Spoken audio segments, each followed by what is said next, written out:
দিয়ে লক্ষ্মী লাভ মহিলাদের। বর্তমানে হাতে তৈরি বিভিন্ন ধরনের ঘর সাজানোর সামগ্রীর চাহিদা দিন দিন বাড়ছে, আর সেই চাহিদাকে মাথায় রেখে ফেলে দেওয়া বিভিন্ন জিনিসপত্র দিয়ে ঘর সাজানোর সামগ্রী তৈরি করছেন পাঁশকুড়ার একটি সহায়ক দলের মহিলারা, আর তাতেই তাদের লক্ষ্মী লাভ।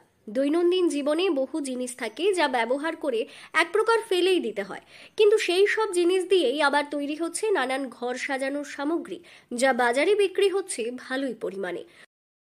বোতল আমরা ফেলে দিই, ওয়েস্টেজ মাল, সেইগুলো থেকে আমরা রং দিয়ে, অ্যাক্রিলিক রং দিয়ে ওগুলোকে আমরা কালার করেছি। কোনো ক্লে দিয়ে ডিজাইন করেছি, যেমন ক্লে দিয়ে ডিজাইন করেছি। মাটির জিনিস, মাটির প্রদীপ যেগুলো পুজো করার পরে ফেলে দেওয়া হয়, সেই ওয়েস্টেজ মাটির জিনিসগুলো নিয়ে এসে আমরা রং করে আমরা সেগুলোকে কালার করে ছবি এঁকে এগুলো সেল করছি। সময়ের সঙ্গে সঙ্গে মানুষের ভাবনা চিন্তা বদলে যাচ্ছে। নিজের ছোট্ট ঘরকে সাজিয়ে গুছিয়ে তোলার প্রবণতা আরো বেশি করে লক্ষ্য করা যাচ্ছে। ফলে নানান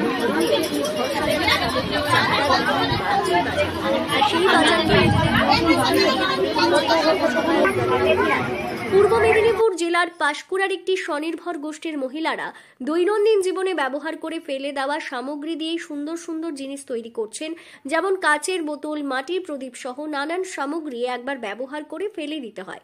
সেগুলোকেই অ্যাক্রিলিক রং ও শিল্প মননের ভাবনায় ঘর সাজানোর সামগ্রীতে রূপান্তরিত করে তাদের লক্ষ্মীর ছাপি ভরিয়ে তুলছেন। আমরা 3-4 বছর ধরে এগুলো করছি। ভালোই চাহিদা রয়েছে, এগুলো আমাদের ভালোই সেল হয়। হ্যাঁ, ওই তো আপনার এই যে বোতলগুলো আমরা ওইগুলো 500 টাকা দিই যেগুলো, আর অ্যাক্রিলিক পেইন্ট দিয়ে যেগুলো করি 500 টাকা, আর যেগুলো আমরা ক্লে দিয়ে বানাচ্ছি ওগুলো 600 টাকা করে বানাই। এবার আমরা সেট ব্যবহার করি 1000 টাকা, মানে সেট, যেমন ধরুন এই মাটির সেটটা রয়েছে, পুরো এই সেটটা আমি 1000 টাকাতে পুরো সেট দিলাম। এবার এক একটা বাটি 200 টাকা, যেমন যখন যে যায় একটা একটা করে নেয়। এই কাজের সঙ্গে যুক্ত স্বসহায়ক দলের মহিলা সঞ্চয়িতা ঘোড়াই জানান, স্বনির্ভর গোষ্ঠীতে যোগ দিয়ে বিভিন্ন ধরনের কাজের প্রশিক্ষণ পেয়েছি। সেই প্রশিক্ষণ নিয়ে ফেলে দেওয়া জিনিসপত্র দিয়ে ঘর সাজানোর সামগ্রী তৈরি করছি। বর্তমানে এইসব ঘর সাজানোর সামগ্রীর চাহিদা বাড়ছে।